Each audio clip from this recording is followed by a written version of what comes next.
Welcome to T-SAT. This is Bhushan Govindula. ఈరోజు మనం ఆధునిక భారతదేశ ఉద్యమంలో గమనిస్తే గాంధీ తొలిదశ ఉద్యమాలు అంటున్నాం. సో మరి గాంధీ తొలిదశ ఉద్యమాలు ఏంటి? ఎప్పుడైతే గాంధీజీ గోపాలకృష్ణ గోఖలే పిలుపు మేరకి సౌత్ ఆఫ్రికా నుండి భారతదేశానికి వచ్చాడు. వచ్చిన తర్వాత క్రమంగా భారతీయ పరిస్థితులను అర్థం చేసుకునే క్రమంలో సర్వెంట్ ఆఫ్ ఇండియా సొసైటీలో ఒక సామాన్య కార్యకర్తగా జాయిన్ అవుతున్నాడు. మరి సర్వెంట్ ఆఫ్ ఇండియా సొసైటీని ఎవరు ఏర్పాటు చేశారు అంటే గోపాలకృష్ణ గోఖలే ఏర్పాటు చేయడం జరుగుతుంది. ఆ సర్వెంట్ ఆఫ్ ఇండియా సొసైటీలో సామాన్య కార్యకర్తగా జాయిన్ అయిన గాంధీజీ క్రమంగా భారతీయ పరిస్థితులను అర్థం చేసుకునే క్రమంలో నిమగ్నం అవుతున్నాడు. మరి ఇలాంటి సందర్భంలోనే గాంధీజీ దృష్టికి వచ్చిన సమస్యలు ఏంటి? ఒకటి, బీహార్ కేంద్రంగా రావడం జరుగుతుంది. 2, గుజరాత్ నుండి రావడం జరుగుతుంది. 3, అహ్మదాబాద్ నుండి రావడం జరుగుతుంది. మరి ఈ సమస్యలను ఏ విధంగా గాంధీజీ పరిష్కరించారు? అవే గాంధీజీ తొలి ఉద్యమాలుగా పిలువబడుతున్నాయి. మరి అలాంటి ఉద్యమాలు ఎప్పటి వరకు కొనసాగాయి అంటే 1915 నుండి 1920 మధ్య కొనసాగడం జరుగుతుంది. 1920లో జాతీయ స్థాయి ఉద్యమాన్ని గాంధీజీ నిర్మిస్తున్నాడు. ఆ విషయాలను గమనిస్తే గాంధీ గోపాలకృష్ణ గోఖలే పిలుపు మేరకి సౌత్ ఆఫ్రికా నుండి వచ్చాడు. ఏ రోజున వచ్చాడు? జనవరి 9వ తేదీన రావడం జరుగుతుంది. దాన్నే మనము ప్రవాస భారతీయ దివస్గా నిర్వహించుకుంటున్నాం. ఈ కార్యక్రమాన్ని నిర్వహించిన అప్పటి ప్రభుత్వం, అప్పటి ప్రధాని గమనిస్తే అటల్ బిహారీ వాజ్పేయి అవుతున్నాడు. సో ఈ అటల్ బిహారీ వాజ్పేయి నేతృత్వంలో ఈ కార్యక్రమం అనేది ప్రారంభించబడడం జరుగుతుంది. ప్రతి సంవత్సరం ఇది నిర్వహించబడడం జరుగుతుంది. రాగానే గాంధీజీ 1915 మే నెలలోనే గాంధీ తన మిత్రుడైన ఎవరు? జీవన్లాల్ దేశాయ్. సో ఈ జీవన్లాల్ దేశాయ్ బంగ్లాలోనే ఒక ఆశ్రమాన్ని ఏర్పాటు చేయడం జరుగుతుంది. అలాంటి ఆశ్రమం యొక్క పేరే బాగా గమనించండి, సత్యాగ్రహ ఆశ్రమము అవుతుంది. ఇదే చరిత్రలో హరిజన ఆశ్రమంగా పిలువబడుతుంది. ఇదే చరిత్రలో సబర్మతి ఆశ్రమంగా పిలువబడుతున్నాయి. అంటే ఇప్పుడు క్లియర్గా చూడండి, 1915 ప్రారంభంలోనే సత్యాగ్రహ ఆశ్రమాన్ని ఏర్పాటు చేశాడు. మరి సత్యాగ్రహ ఆశ్రమానికి దళిత వర్గాలు తండోపతండాలుగా వచ్చి తమ సమస్యలను విన్నవించుకోవడం జరుగుతుంది. వాటికి పరిష్కారాలుగా వారికి చేనేత వృత్తులు, వివిధ రకాల వృత్తుల్లో అక్కడ పనిని కల్పించడంతో పాటుగా సమస్యల పరిష్కారాన్ని ఇవ్వడం జరుగుతుంది. అందుకే అది కాలక్రమంలో హరిజన ఆశ్రమంగా పిలువబడుతున్నాయి. ఈ హరిజన ఆశ్రమం అనేది ఎప్పటి పిలువబడింది? 1932 తర్వాత అది అధిక వాడుకలోకి వస్తుంది. మొదటిసారిగా దళిత వర్గాలని హరిజన అని, భగవంతుని పిల్లలు అని సంబోధించిన మొదటి జాతీయ నాయకుడు మనకు గాంధీజీగా కనబడుతున్నాడు. నెక్స్ట్ 1917 జూన్ 17వ తేదీన దదీచి రిషి అంటున్నాం. ఎవరి దదీచి రిషి? గమనిస్తే ప్రముఖ సన్యాసి అవుతున్నాడు. ఎక్కడ? గుజరాత్ ప్రాంతానికి సంబంధించిన వ్యక్తి. ఇతడు తన ఆశ్రమం యొక్క పూర్తి భూమిని గాంధీ విధానాలు నచ్చి అతనికి దానంగా డొనేట్ చేయడం జరుగుతుంది. దీంతో జీవన్లాల్ దేశాయ్ బంగ్లాలో ఉన్న ఆశ్రమం కాస్త ఈ ఆశ్రమానికి, ఈ ప్రాంతానికి టర్న్ అవుతుంది. అందుకే చరిత్రలో అది సబర్మతి ఆశ్రమంగా పిలువబడడం జరిగింది. సో మరలాంటి సబర్మతి ఆశ్రమాన్ని మనం ఏమన్నాము? ఒకటి సత్యాగ్రహాశ్రమము అంటున్నాం, హరిజన ఆశ్రమము అంటున్నాం, గాంధీ ఆశ్రమము అనడం జరుగుతుంది. ఈ ఆశ్రమంలో గాంధీజీ యొక్క ప్రత్యేక నివాసం కూడా ఉంటుంది. ఆ నివాసాన్ని మనం ఏమంటున్నాం? హృదయ్ కుంజ్ అంటున్నాం. సో హృదయ్ కుంజ్ అనేది సబర్మతి ఆశ్రమంలో గాంధీజీ యొక్క నివాస ప్రదేశాన్ని మనం పిలవడం జరుగుతుంది. మరి ఇలాంటి క్రమంలోనే ఈ ఆశ్రమానికి అనేక మంది తండోపతండాలుగా వచ్చి తమ సమస్యలను తెలియజేయడం జరుగుతుంది. అలా గాంధీ దృష్టిని ఆకర్షించిన మొట్టమొదటి సమస్యే ఈ చంపారణ్ సమస్య. మరి ఏంటి ఈ చంపారణ్? ఎక్కడ ఉంటుంది? గమనిస్తే ఇది బీహార్ జిల్లాలో ఉంటుంది. ఇక్కడ బీహార్ రాష్ట్రంలో వస్తుంది. చంపారణ్ ప్రదేశం అది గ్రామానికి సంబంధించింది. సో బీహార్ రాష్ట్రంలోని చంపారణ్ ప్రదేశంలో కనబడుతుంది. అప్పుడు మనకు రాష్ట్రం అనే పదం లేదు. ప్రస్తుతం బీహార్ రాష్ట్రంగా ఉంది, కానీ అప్పుడు రాష్ట్రం అనే పదం కనబడదు. అది బెంగాల్ ప్రాంతంలో, బెంగాల్ ప్రెసిడెన్సీలో భాగంగానే కనబడుతుంది. సో క్లియర్గా గమనిస్తే ఈ చంపారణ్ అనే ప్రదేశంలో నిర్వహించిన సత్యాగ్రహం, గాంధీ నిర్వహించిన మొట్టమొదటి సత్యాగ్రహంగా ఇది పిలువబడడం జరుగుతుంది. ఎందుకంటే గాంధీజీ విధానాల ప్రకారం కొనసాగిన మొట్టమొదటి విధానంగా మనం భావించవచ్చు. ఇది చాలా సందర్భాలు అడిగారు. The first Satyagraha started by Gandhi అనగానే మనకు చంపారణ్ అవుతుంది. మరి ఇక్కడ సమస్య ఏంటి? ప్రజల యొక్క సమస్య ఏంటి? గమనిస్తే నీలిమందు అనేది ప్రధాన సమస్యగా ఉంటుంది. మరి ఏంటి ఈ నీలిమందు? ఈ నీలిమందు పండించడంలో ప్రజలకున్న సమస్య ఏంటి? ఆ విషయాన్ని గాంధీజీకి ఎవరు తెలియజేశారు? ఈ విషయాన్ని గమనించండి. సో ఇలాంటి ఉద్యమాన్ని మనం చరిత్రలో ఏమంటున్నాం? బీహార్ ఉద్యమము అంటున్నాం. ఎందుకంటే ఈ ఉద్యమం యొక్క సంఘటన బీహార్ ప్రాంతానికి సంబంధించింది కాబట్టి. ఇది ఎక్కడ నిర్వహించబడింది? ఎందుకు నిర్వహించబడింది? ఇండిగోకు వ్యతిరేకంగా, ఇండిగో పంట ద్వారా ప్రజలకు వచ్చిన సమస్యకు వ్యతిరేకంగా నిర్వహించబడింది. అందుకే దీన్ని ఇండిగో ఉద్యమము అంటున్నాం. ఈ సమస్య ఏంటి? త్రికాతియా అనేదే సమస్య అవుతుంది. దీనికి మరొక పేరే తీన్ కతియా అంటున్నాం. సో తీన్ కతియా లేదా త్రికాతియా విధానము అంటున్నాం. రైట్. అదేవిధంగా మరి త్రికాతియా అంటే ఏంటి? తీన్ కతియా లేదా త్రికాతియా అంటే ఏంటి అర్థం? చంపారన్ రైతులు తమ భూమిలో 3/21 ఇండిగో లేదా నీలిమందు పండించాలి. అంటే ఖచ్చితంగా పండించాలి. ఇక్కడ ట్విస్ట్ చూడండి. సో ఆ పండించబడిన నీలిమందుని బ్రిటిష్ పెట్టుబడిదారులు నిర్ణయించిన ధరకే అమ్మాలి. ఓకే, ఇది బాగానే ఉంది. కానీ ఒకవేళ ఉత్పత్తి ఎక్కువైన సందర్భంలో బ్రిటిష్ పెట్టుబడిదారులు అందరూ కుమ్మక్కై ధరను తగ్గించడం జరుగుతుంది. తద్వారా రైతుకి నష్టం అనేది సంభవిస్తుంది. సో ఇలాంటి సమస్య మనకు గమనించాలి. సో మరి ఇలాంటి సమస్యని ఎవరికి? గాంధీకి తెలియజేసిన వారు గమనిస్తే ఆ బీహార్కు సంబంధించిన ప్రముఖ సాంఘిక సంస్కర్త, ప్రజల సమస్యల పట్ల పోరాడే ప్రముఖ యోధుడు ఎవరవుతున్నారు? రాజ్ కుమార్ శుక్లా అంటున్నాం. రాజకుమార్ శుక్లా లేదా రాజ్ కుమార్ శుక్లా అనే వ్యక్తి మొదటిసారిగా గాంధీకి తెలియజేశాడు. మరి ఏ సందర్భంలో గాంధీకి తెలియజేశాడు అంటే 1916 లక్నో సభలో గాంధీకి విన్నవించడం జరుగుతుంది. ఈ లక్నో సమావేశం యొక్క ఉద్దేశం క్లియర్గా కనబడుతుంది చూడండి. సో ఏమవుతుంది? ఎప్పుడైతే సూరత్ చీలిక జరిగిందో తద్వారా ఏర్పడిన చీలికను ఇక్కడ కలిసే ప్రయత్నం చేయడం జరుగుతుంది అన్ బెసెంట్ నేతృత్వంలో. అన్ బెసెంట్ చొరవ తీసుకోవడంతో అతివాదులు మితవాదులు కలిసిన సమావేశమే లక్నో సమావేశం అవుతుంది. సో మరి అలాంటి సందర్భంలో గాంధీజీకి ఆ చంపారన్ సమస్యను తెలియజేయడం జరుగుతుంది. గాంధీ గారు, మీరు ఖచ్చితంగా రావాలి, ప్రజల సమస్యను మీరు తీర్చడానికి మీ ప్రయత్నం మీరు చేయాలి. దీంతో గాంధీజీ ఏమంటున్నాడు? ఒప్పుకోవడం జరుగుతుంది. సరైన సమయంలోనే నేను వస్తాను, త్వరలోనే వస్తాను అనే మాట రాజ్ కుమార్ శుక్లాకు ఇవ్వడం జరిగింది. 1917 ఏప్రిల్లో గాంధీజీ బీహార్ను సందర్శించాడు. ఎందుకంటే గాంధీజీ ఏ విషయాన్ని నేరుగా నమ్మడు. పూర్తిగా చూసిన తర్వాతనే, స్వయంగా తాను పరిశీలించిన తర్వాతనే ఆ సమస్య మీద పోరాటాన్ని ప్రారంభిస్తాడు. కాబట్టి గాంధీ స్వయంగా బీహార్కు వెళ్ళాడు, ప్రజలను తెలుసుకున్నాడు, ప్రజా సమస్యను పూర్తిగా అవగతం చేసుకోవడం జరిగింది. మరి ఈ సందర్భంలో గాంధీజీ ప్రజా సమస్యలను తెలుసుకునే సందర్భంలో గాంధీకి సహకరించిన వారు ఎవరు? ఒకరు Babu Rajendra Prasad, very very important. Constitutional assembly, భారత రాజ్యాంగ సభ అధ్యక్షుడిగా ఉన్నాడు బాబు రాజేంద్ర ప్రసాద్. దేశానికి మొట్టమొదటి రాష్ట్రపతిగా, అత్యధిక కాలం రాష్ట్రపతిగా కొనసాగాడు 12 సంవత్సరాలు. దాన్ని ఎవరు బ్రేక్ చేయలేరు. సో క్లియర్గా బాబు రాజేంద్ర ప్రసాద్. జేబీ కృపాలిని, అదేవిధంగా మహదేవ్ దేశాయ్. ఎవరి? మహదేవ్ దేశాయ్. సో గాంధీజీ యొక్క కార్యదర్శిగా ఉండడం జరుగుతుంది మహదేవ్ దేశాయ్. ముజఫర్ ఉల్ హక్ అంటున్నాం. ఇలాంటి వ్యక్తులు గాంధీకి సహకరించారు. గాంధీ వెంటనే వెళ్ళడం జరుగుతుంది. ప్రజా సమస్యలను పూర్తిగా అవగతం చేసుకున్నారు.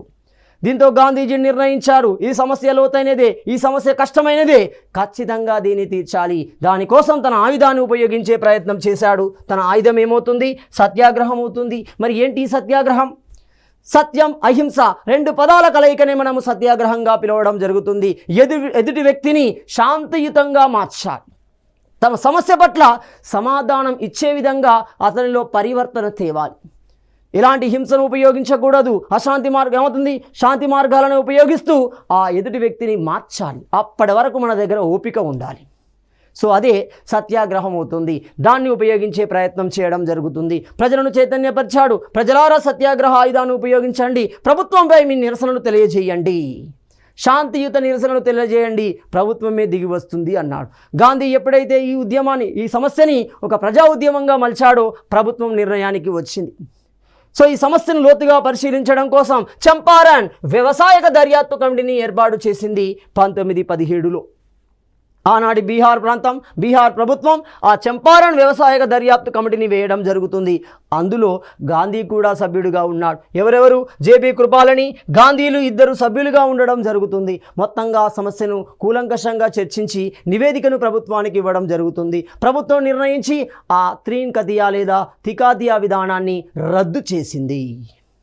సో గాంధీజీ తొలి విజయాన్ని అందుకోవడం జరుగుతుంది. ప్రజలకి గాంధీ విధానాల పట్ల, గాంధీ భావజాలాల పట్ల నమ్మకం అనేది క్రియేట్ అవుతుంది. క్రమంగా గాంధీజీ ప్రజానాయకుడిగా తన ప్రస్థానాన్ని ప్రారంభించాడు చంపారణ్ ఉద్యమంతో. ఆ క్రమంలోనే గాంధీకి రెండో అంశం తెర మీదికి వచ్చింది. ఆ అంశమే ఖైరా పన్నుల నిరాకరణ ఉద్యమము అంటున్నాం. ఇదే సమయంలో గాంధీకి తెలిసిన మరో అంశం ఏమవుతుంది? ఖైరా పన్నుల నిరాకరణ అంటున్నాం. మరి ఖైరా ప్రజలు పన్నును ఎందుకు నిరాకరించాలనుకున్నారు? ఇది సమస్య. గాంధీజీ స్వయంగా తెలుసుకున్నాడు. ప్రజల సమస్య క్లిష్టమైన సమస్య, ఖచ్చితమైన సమస్య, దానికి పరిష్కారం ఇవ్వాలనుకున్నాడు. మరి ఈ సమస్య గురించి గాంధీజీకి ఎవరు తెలియజేశారు? అసలు ఈ సమస్య ఎక్కడ ఉంది, ఏంటి ఈ సమస్య గమనిస్తే, ఉద్యమం గుజరాత్లోని ఖేడా ప్రాంతంలో నిర్వహించబడింది. 1915 నుండి 18 మధ్య వరుసగా 3 సంవత్సరాలు కరువు అనేవి ఏర్పడడం జరుగుతుంది. కోడ్ ఆఫ్ ఫెమైన్ అంటున్నాం. కరువు నివారణ చట్టం ప్రకారం, కోడ్ ఆఫ్ ఫెమైన్ ప్రకారం ఒక నిర్దిష్టమైన అంశాలు ఉంటాయి. సో పంటలో సగానికంటే ఎక్కువగా కరువు వల్ల ప్రభావితమైతే పన్ను అనేది రద్దు చేయబడుతుంది. కానీ అక్కడి రెవెన్యూ అధికారులు తప్పుదోవ పట్టిస్తూ ప్రభుత్వానికి నివేదిక ఇవ్వడం జరిగింది. ప్రభుత్వం ససేమిరా అంది, పన్నును వసూలు చేయాల్సిందే, కట్టని ప్రజలను ఇబ్బంది పెట్టి వారి భూములను లాక్కోవలసింది, మొత్తంగా పన్ను వసూలు చేయండి అని ఆజ్ఞలు రావడం జరిగింది. రెవెన్యూ అధికారులు లంచాలకు మరిగి ఏమవుతుంది, ప్రజల మీద ఒత్తిడి తెస్తున్నారు. ప్రజల నుండి పన్నును బలవంతంగా వసూలు చేయడం జరుగుతుంది. మరి అలాంటి సందర్భంలో ఈ సందర్భాన్ని, ఈ సమస్యని గాంధీజీకి మోహన్ లాల్ పాండ్యా అంటున్నాం.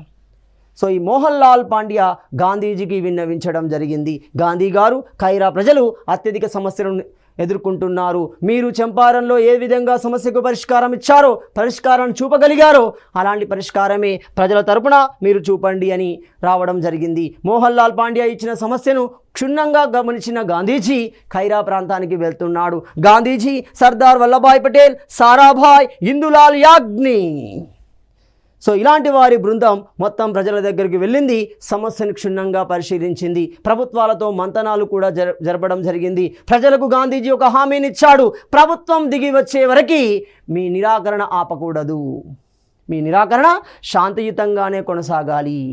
మొత్తంగా ప్రభుత్వం నిర్ణయానికి వచ్చింది, పన్నును మాఫీ చేయడం జరుగుతుంది. ఇది గాంధీ చరిత్రలో గాంధీ సిద్ధాంతం ప్రకారం రెండవ విజయంగా పిలవడం జరుగుతుంది. దీనినే గాంధీజీ మొదటి సహాయ నిరాకరణ ఉద్యమంగా పిలవడం జరిగింది. అక్కడ సత్యాగ్రహము అంటున్నాం, ఇక్కడ సహాయ నిరాకరణంగా పిలవడం జరుగుతుంది. ఎందుకంటే ప్రభుత్వానికి సహాయం చేయడం లేదు, అన్ని విధులను వాళ్ళు బహిష్కరిస్తున్నారు. గ్రామ సేవలను కూడా బహిష్కరించడం జరుగుతుంది. మా పన్నును మీరు మాఫీ చేయాల్సిందే. ప్రభుత్వం కూడా నిక్కచ్చిగా వచ్చి మరోసారి సర్వే చేయడం ద్వారా ఒక నిజ నిర్ధారణకు రావడం జరిగింది. పన్నును ఏమవుతుంది, రద్దు చేయడం జరుగుతుంది. మొత్తంగా 1918 మార్చి నెలలో ఈ సంఘటన అనేది జరిగింది. ఇది రెండో విజయంగా మనం గాంధీజీ చరిత్రలో వేయవచ్చు, గాంధీజీ ఖాతాలో వేయవచ్చు. మూడో సమస్యను గమనిస్తే అహ్మదాబాద్ మిల్లు కార్మికుల సమ్మె. మరి ఎందుకు ఈ అహ్మదాబాద్ మిల్లు కార్మికులు సమ్మె చేయడం జరుగుతుంది? భారతదేశంలో అత్యధికంగా కాటన్ పరిశ్రమలు ఉన్న ప్రదేశం బొంబాయిలోని గుజరాత్లోని అహ్మదాబాద్, ఆనాడు గుజరాత్ బొంబాయి ప్రాంతంలోనే భాగం. కాటన్ పోలీస్ ఆఫ్ ఇండియా అంటున్నాం. అత్యధికంగా నూలు పరిశ్రమలు గుజరాత్ కేంద్రంగానే ఉంటున్నాయి. మరొక పరిశ్రమ నడవాలి అంటే కార్మికులు అనేది ముఖ్యంగా ఉంటారు. మొత్తంగా ఈ పత్తి ఆధారిత చెత్త వలన మనకి ఎలుకకు సంబంధించిన జాతులు ఎక్కువగా ఉంటాయి. ఎలుకలు కానీ, పందికొక్కులు కానీ ఇలాంటివి ఎక్కువగా ఉండడం జరుగుతుంది. వాటి ద్వారా వ్యాప్తి చెందే వ్యాధి మనం ఏమంటున్నాము, ప్లేగు వ్యాధి అంటున్నాం. ప్లేగు వ్యాధి అనేది త్వరగా వ్యాప్తి చెందడం జరిగింది. మొత్తంగా కార్మికులలో విస్తృతంగా వ్యాప్తి చెందడంతో చాలామంది కార్మికులు భయపడి పరిశ్రమలను వీడి ఇంటిలోనే ఉండడం జరుగుతుంది. పరిశ్రమ ఉత్పత్తి ఆకస్మికంగా ఆగిపోయింది. పెట్టుబడిదారుల యొక్క లక్ష్యం ఏంటి, లాభాన్ని ఆర్జించాలి. మరి కార్మికులు రాకుండా లాభం రావడం కుదరదు, ఉత్పత్తి రావడం కుదరదు, లాభార్జన అనేది కాదు. కాబట్టి అప్పుడు పెట్టుబడిదారులు అందరూ అంటే ఆ మిల్లు యజమానులందరూ ఒక నిర్ణయానికి రావడం జరిగింది. ఏ నిర్ణయానికి వచ్చారు? బోనస్ను ప్రకటించారు. జీతానికి బోనస్ను ప్రకటించారు. ఎంత ప్రకటించారు? 75% బోనస్ను ప్రకటించడం జరుగుతుంది. కనీస జీవనాన్ని కలిగిన కార్మికులు ఆ 75% బోనస్ చూడగానే ప్రాణాలకు తెగించి పరిశ్రమలోకి వెళ్ళారు, ఉత్పత్తిని ప్రారంభించారు. కాలక్రమంలో కార్మికులు పరిశ్రమల వైపు వెళ్తున్నారు. ప్లేగు వ్యాధి అనేది తగ్గించబడడం జరిగింది. ఎప్పుడైతే ప్లేగు వ్యాధి తగ్గించబడిందో పరిశ్రమ పెట్టుబడిదారులు అందరూ ఒక నిర్ణయానికి వచ్చారు. పెంచబడిన బోనస్ని తగ్గిస్తున్నట్లు, పెంచబడిన బోనస్ని రద్దు చేస్తున్నట్లు ప్రకటించాడు. ఎందుకంటే ప్లేగు వ్యాధి లేదు, ఇక మాకు ఏం అవసరం లేదు, మేము బోనస్ ఇవ్వము. కానీ కార్మికులు ఏమంటున్నారు? ఖచ్చితమే, మీరు క్లిష్ట పరిస్థితిలో కోరుకున్నప్పుడు మేము వచ్చాము, అదే బోనస్ను కంటిన్యూ చేయాలి అని కార్మికుల యొక్క వాదన. పెట్టుబడిదారుల యొక్క వాదన ఏంటిది? ప్లేగు వ్యాధి తగ్గిపోయింది కాబట్టి మేము ఆ సందర్భంలో ఇచ్చిన బోనస్ను మేము ఇవ్వము, మీ శాలరీ రెగ్యులర్ శాలరీ మాత్రమే ఇస్తాము. ఇది సమస్య. కాబట్టి ఈ సమస్యని గాంధీజీకి ఎవరు తెలియజేశారు? గమనిస్తే అనసూయ బెహన్ అంటున్నా, అనసూయ బెహన్ అంటున్నాం. చూడండి, ఇప్పుడు 3 సమస్యలని గాంధీజీకి ముగ్గురు తెలియజేశారు. రాజ్కుమార్ శుక్లా చంపారణ్ సమస్యని, మోహన్ లాల్ పాండ్యా ఖైరా సమస్యని, అనసూయ బెహన్ అహ్మదాబాద్ కార్మికుల సమస్యని గాంధీజీకి విన్నవించడం జరిగింది. స్వయంగా గాంధీజీ వచ్చాడు, కార్మికులతో చర్చలు జరిపాడు, పరిశ్రమ పెట్టుబడిదారులతో కూడా చర్చలు జరపడం జరుగుతుంది. ఈ సందర్భంలోనే ప్రజానికం నుండి ఒక వ్యతిరేక వాదన కూడా వస్తుంది. ఏమని? గాంధీజీ పెట్టుబడిదారులతో పారిశ్రామికవేత్తలతో కుమ్మక్కయ్యాడు అనే విషయం. సరే, ఏది ఎంతవరకు వాస్తవమైనప్పటికీ గాంధీజీ వీరికి న్యాయం చేశాడు అనేది వాస్తవం.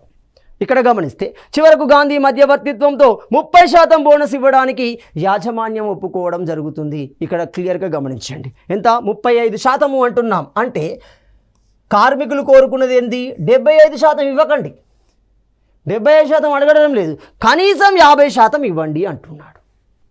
కనీసం 50% ఇవ్వండి అంటున్నాడు. కానీ యజమానులు ఏమన్నారు? గాంధీ మాట్లాడడంతో, పెద్దరికంతో, మధ్యవర్తిత్వం చేయడంతో, సరే మీరు అన్నారు కాబట్టి మేము పూర్తిగా ఇవ్వలేము, కొంత మాత్రమే ఇవ్వగలుగుతాము. ఎంత ఇస్తాము? 20% ఇస్తాము అని వాళ్ళు చెప్పారు. కార్మికులు అడిగింది ఎంత? 50%. యాజమాన్యం ఇచ్చింది ఎంత? 20%. అసలు ప్రకటించింది ఎంత? 75%. ఇందులోకి 25 తీసేసుకున్నారు వాళ్ళు. పోనీ 50 అని ఇవ్వండి సార్ అని. కార్మికులు ఏమంటున్నాం? యాజమాన్యం ఏమంటుంది? అంత మేము ఇప్పుడు ఇచ్చే పరిస్థితిలో లేము, అది ఇస్తే మాకు లాభాలు తగ్గిపోతాయి, మాకు నష్టం అనేది సంభవిస్తుంది, కాబట్టి మేము 20% మాత్రమే ఇవ్వగలం అంటున్నాడు.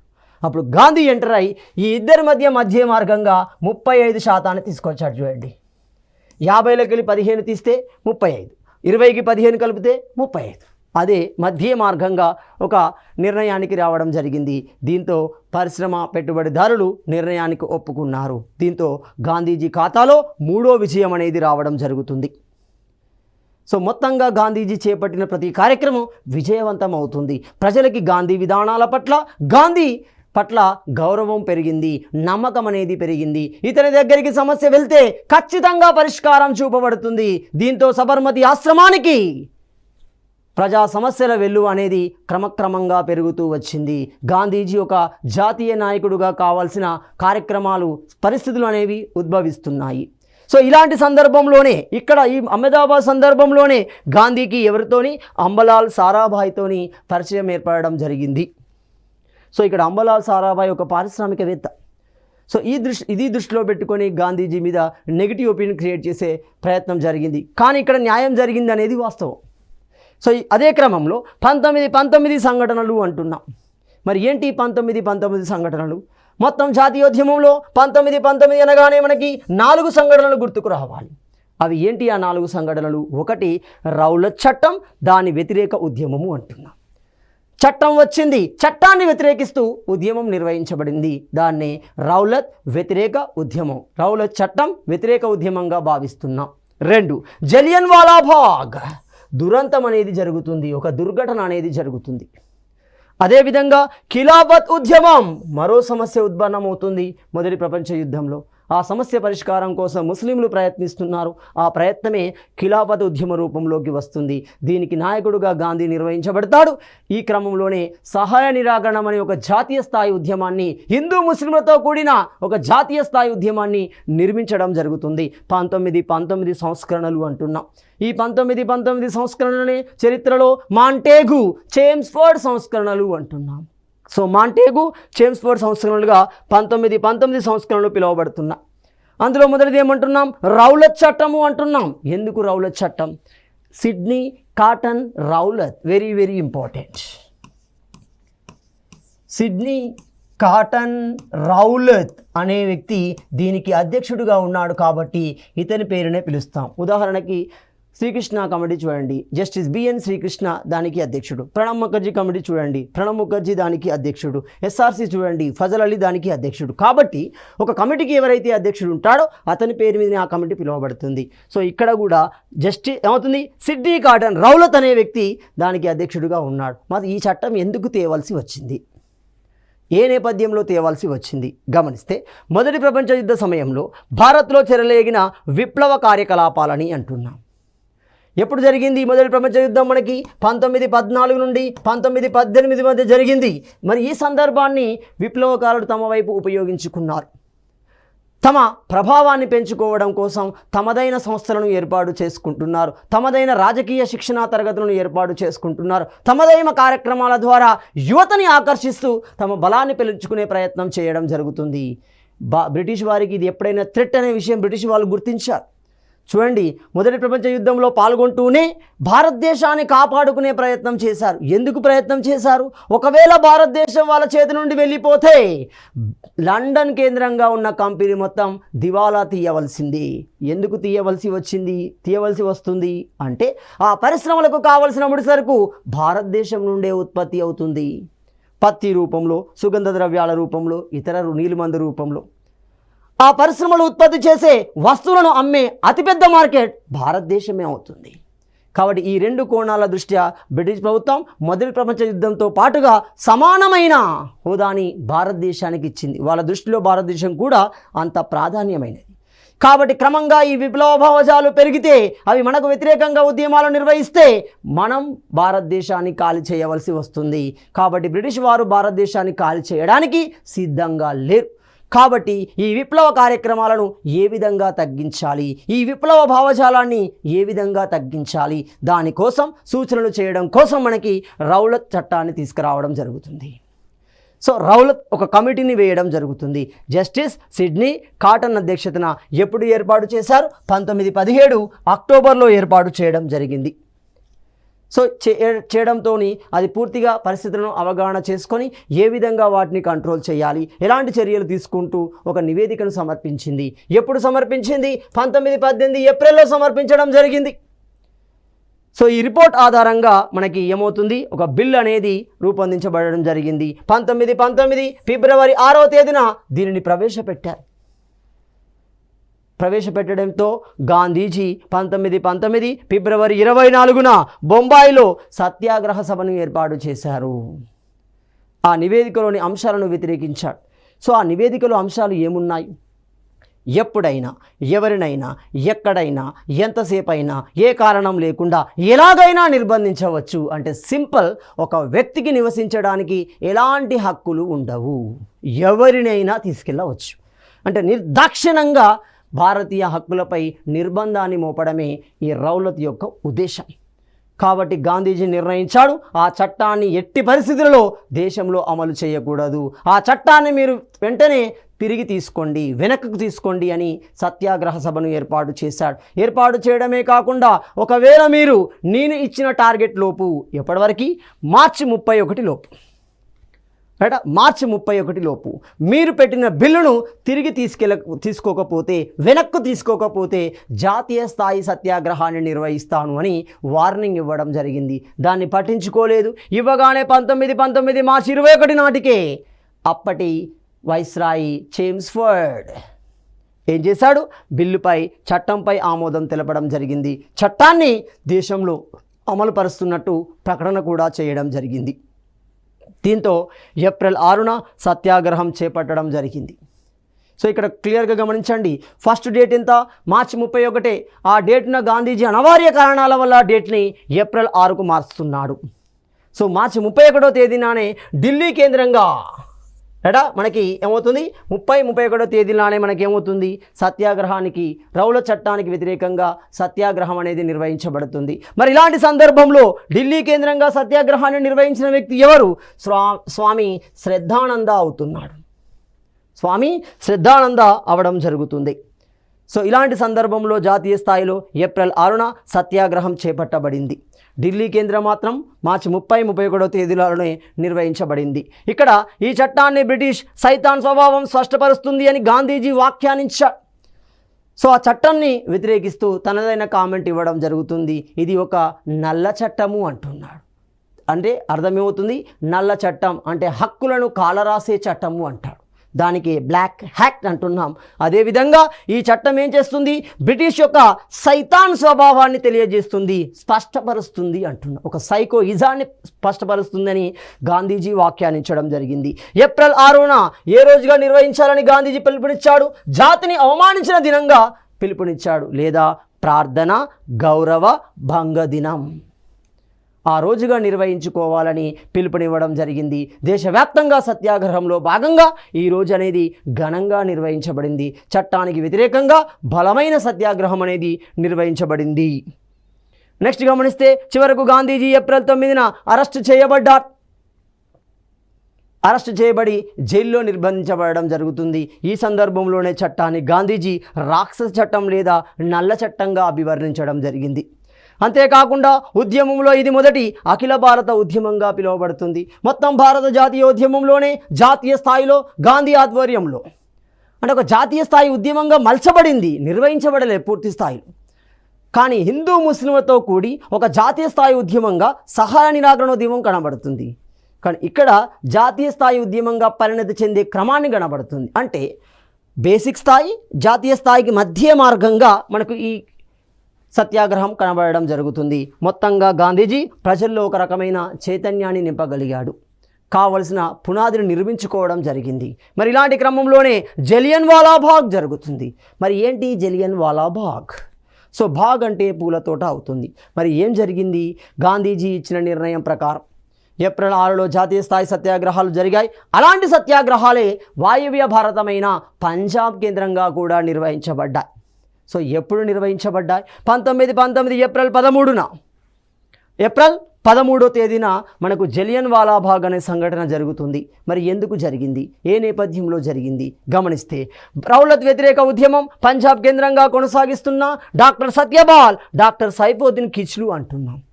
సో ఇద్దరు ఆ రౌలత్ వ్యతిరేక భావజాలాన్ని ప్రజల్లో నింపే ప్రయత్నం చేశాడు. అక్కడ రౌలత్ వ్యతిరేక ఉద్యమాన్ని కొనసాగించే ప్రయత్నం చేయడం జరిగింది.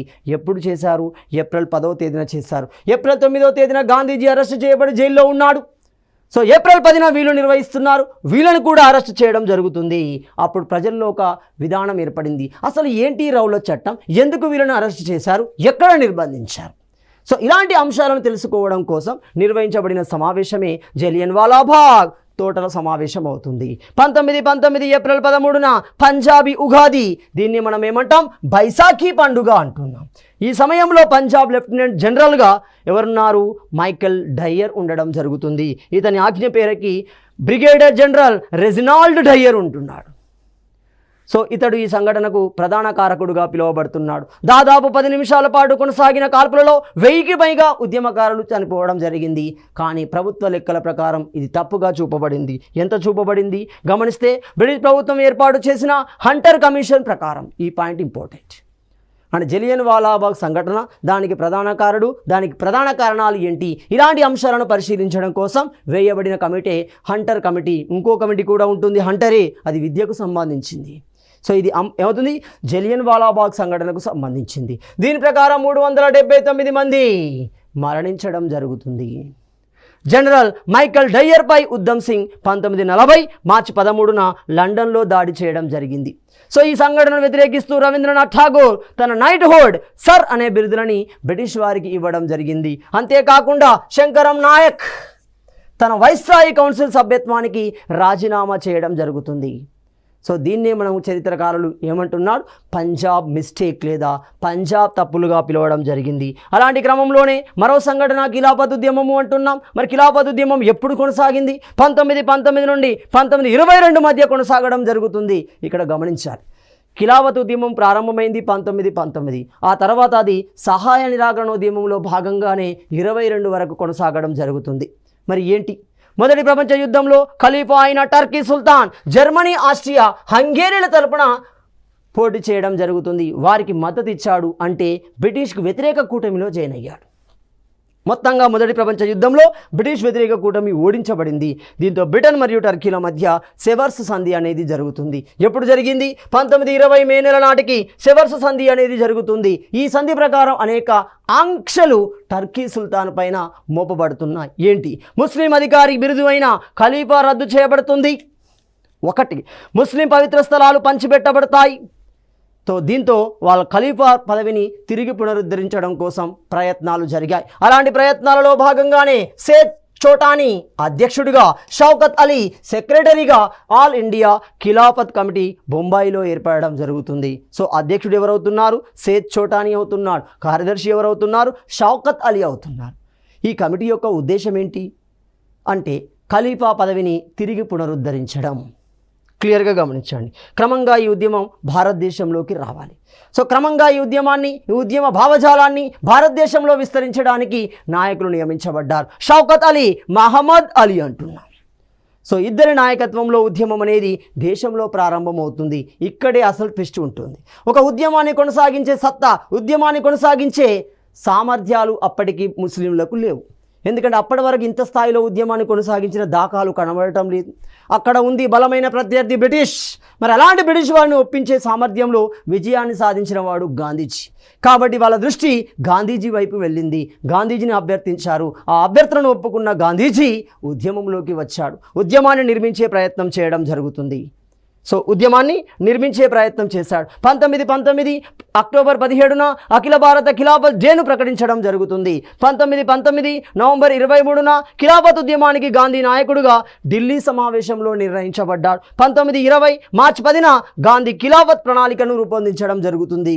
ఇందులో భాగంగానే గాంధీ జాతీయ స్థాయి ఉద్యమాన్ని నిర్మించడం కోసం హిందూ ముస్లింలతో కూడిన ఒక నిర్మాణాన్ని నిర్మిస్తున్నాడు. అదే చరిత్రలో సహాయ నిరాకరణ ఉద్యమంగా పిలువబడుతుంది. ఇలాంటి క్రమంలోనే 1919 మాంటేగు చేమ్స్ఫోర్డ్ సంస్కరణలు కూడా వస్తున్నాయి. మరి అలాంటి సంస్కరణలు ఎప్పుడు అమలు చేయబడ్డాయి? 1921 నుండి భారతదేశంలో అమలు చేయబడ్డాయి. భారతదేశానికి కొన్ని అధికారాలు కూడా ఇవ్వబడడం జరుగుతుంది.